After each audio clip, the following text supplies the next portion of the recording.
Foreign Portfolio Investment FPI in India.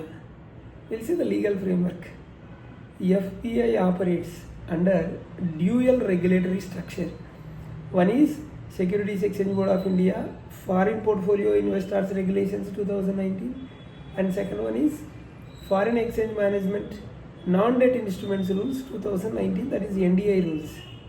So under these frameworks, FPI are permitted to invest in specified instruments. There is a big list of instruments subject to conditions laid down by SEBI and RBI. Now we'll discuss the permissible instruments for FPI investment.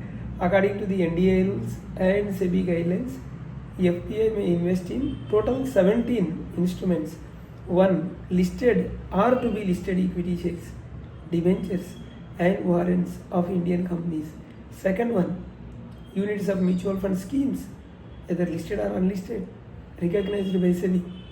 Third one, units of collective investment schemes, CIS, registered with SEBI. Fourth one, units of REITs, real estate investment trusts, InvITs, infrastructure investment trusts, and alternative investment funds, AIFs.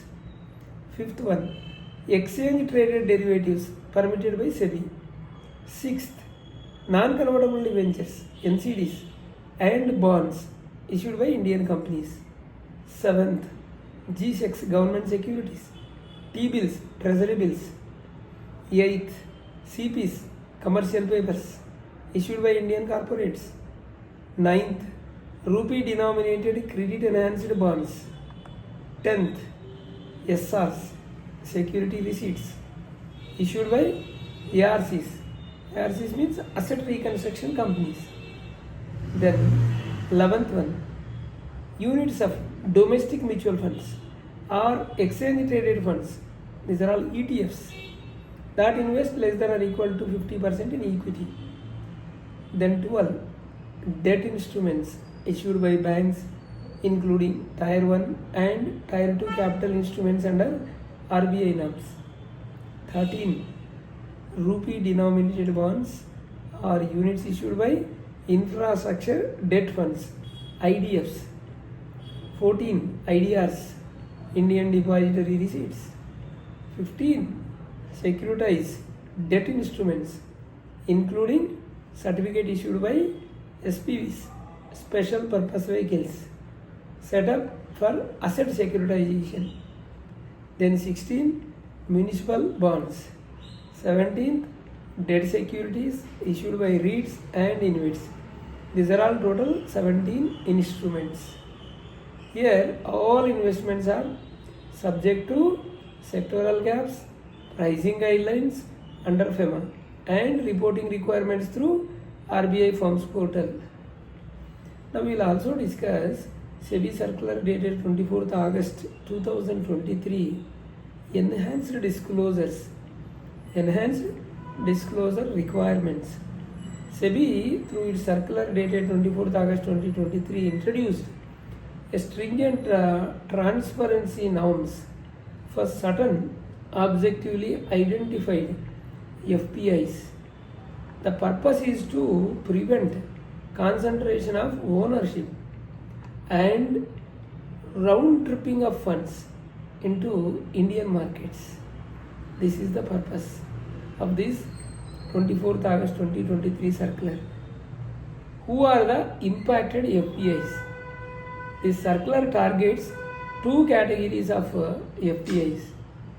One is FPIs holding more than 50% of their Indian equity AUM in a single Indian corporate group, and this AUM is asset under management. These assets under management. FPIs having equity assets under management exceeding 25,000 crores in Indian securities, either individually or along with their investor group. What are the disclosure requirements as per this circular? Such FPIs are required to furnish detailed ownership information to their designated depository participants DDPs on look-through basis up to the level of natural persons. So this includes beneficial owners BOs, entities with ownership or economic interest, and persons exercising control either directly or indirectly.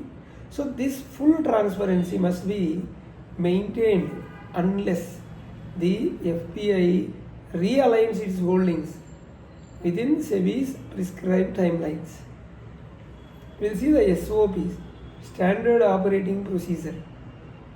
Pursuant to the circular, SEBI released a SOPs, that is Standard Operating Procedures, outlining the format and timeline for such disclosures and role of DDPs in collecting and verifying ownership data, actions in case of non-compliance, including suspension of FPI registration or restrictions on trading.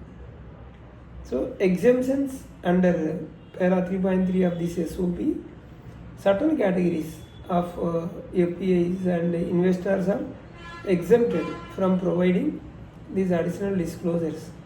We'll see who are they. Government and government related investors. So such as sovereign wealth fund or central banks. Second one, public retail funds, including broad-based mutual funds, insurance companies, and pension funds. Third one, ETFs, exchange traded funds. And fourth one, entities regulated in FATF compliant jurisdictions, meeting SEBI's broad-based criteria. So these exemptions, these are all the entities for exemptions. These exemptions aim to the balanced transparency with ease of doing business for genuine institutional investors. We'll see the compliance implications.